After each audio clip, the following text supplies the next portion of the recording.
Companies will often invest in project management software in order to rectify difficulties they're having with meeting their clients' on-site dates. To this end, managing all of the tasks on a project is essential. In Crow's Nest software, tasks are introduced into the system under the Task Definitions area, and there are 5 types of tasks that can be entered. Project tasks are tasks that are associated with the project as a whole, generally completed by front office personnel. Work order tasks are specific for each work order entered and tracked inside of Crow's Nest, and generally assigned to shop personnel. However, individuals that work with work orders, such as engineers and project managers, are also assigned work order tasks as well. Tasks can also be assigned in conjunction with each project's shop drawings, as well as activities involving businesses and contacts that you deal with on each project.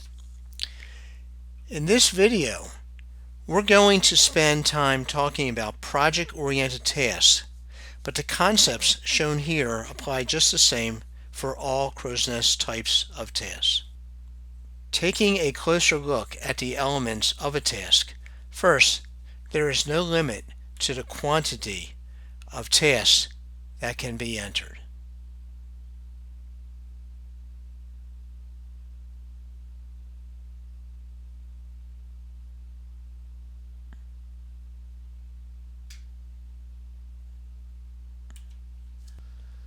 Tasks may also be pre-assigned to an employee, as may be seen here, whereas this task is being assigned to the employee Danny.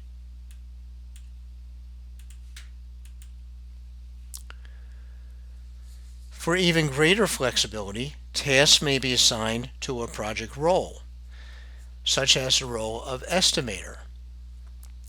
On each project, roles are assigned to employees, and all tasks that are assigned to each role will be redirected to that project's role assignment. In this example, we are assigning the project role of estimator to this task. As beneficial as it is for each employee to be made aware of the tasks that they have been assigned, completing assigned tasks on schedule is essential in meeting your clients' on-site dates. Crow's Nest tasks have a start date and a due date, based on a formula making each task dynamic with automatic real-time updating to reflect ongoing project changes as they occur. The last task element to cover is how and when tasks are introduced into a Crow's Nest project. The first way is by completing a task.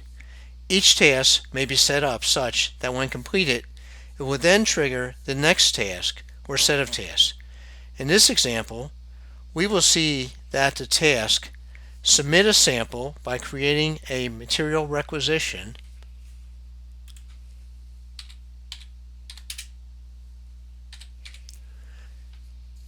once completed, will then trigger these 3 additional tasks, which in turn will then trigger even further additional tasks. Thus, you will be creating a chain of events that will facilitate your ability to meet your customers' on-site dates. Changing the project status is the second way that tasks are entered into a project. Crow's Nest utilizes project statuses to indicate how far you have progressed on a project. As a project status is reached, certain tasks will become appropriate. These tasks will therefore be associated with their respective status and automatically entered when that status is invoked. You may create and name as many statuses as you would like.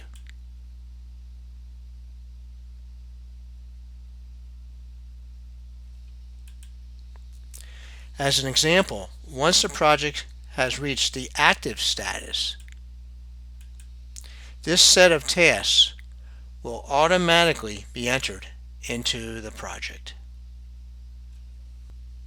To demonstrate the various task elements, let's take a look at some of the tasks that have already been introduced in the project before us. This is the Project Tasks tab view, showing the tasks that have already been assembled thus far on this project. Some of these tasks already have due dates calculated, whereas others do not. Some of these tasks already have employees that have been assigned, whereas others have not. The task date formulas are based on what we call milestone dates, as shown here.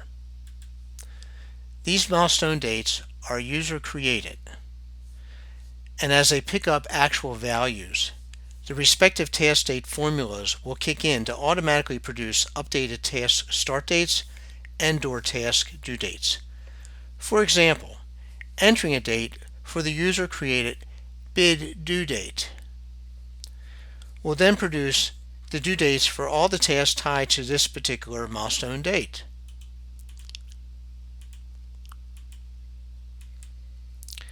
As you can see, all of these tasks that were tied to the bid due date have automatically been updated just by entering or updating the reference milestone date. Employee assignment by project role is also very simply accomplished by entering a role and then assigning the appropriate employee for that role on a project, as shown here. We will add the role estimator on this project, and then we will name Ben as the employee assigned to the role of estimator.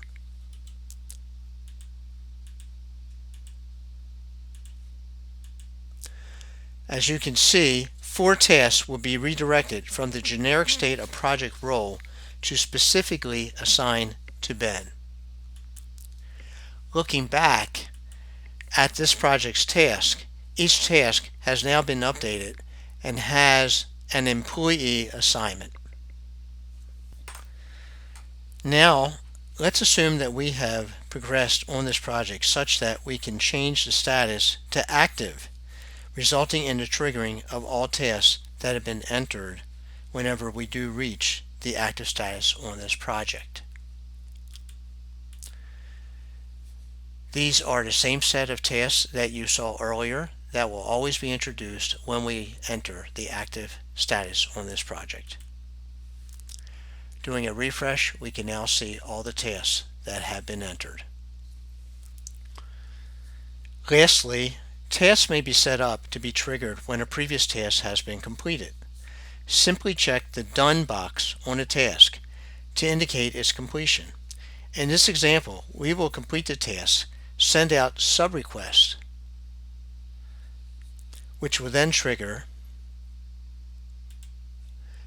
the sub-request follow-up task, which will be assigned to Ben.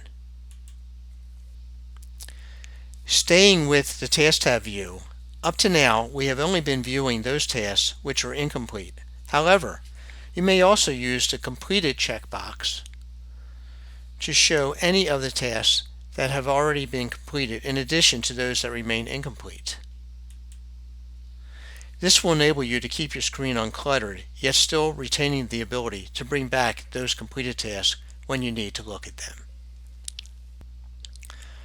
Whereas this Task tab view is very useful for showing all of the assigned employees and their respective tasks related to a specific project, another view that might be very useful for your employees is the My Task view. The My Task view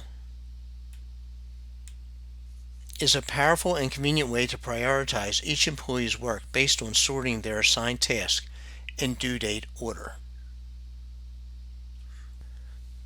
A third view offered is called Task Overview, which gives management visibility of all tasks assigned to all employees for ongoing projects.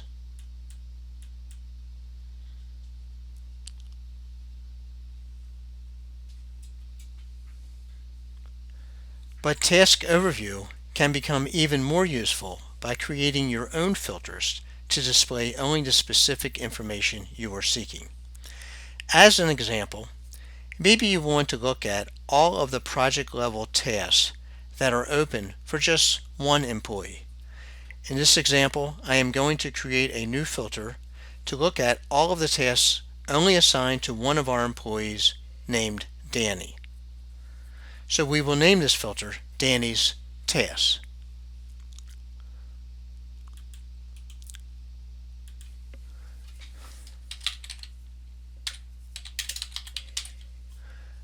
And on Danny's task, we only want for the employee named Danny. And we want these to be sorted by task due date, ascending order. This filter limits the displayed tasks to only those assigned to Danny. Once saved and selected, we're able to look at all the projects and all of the incomplete tasks that have been assigned, in this case specifically to Danny. We can also look at task information in a different way using the timeline. In this example, we will look at another filter that has already been created called milling, which will give us a set of tasks grouped together displaying all of the open cutting, edge banding, finishing, assembling, and attaching hardware tasks. However, using the timeline view, we will now see the display against the calendar showing the start date and the due date against each project that these tasks have been assigned.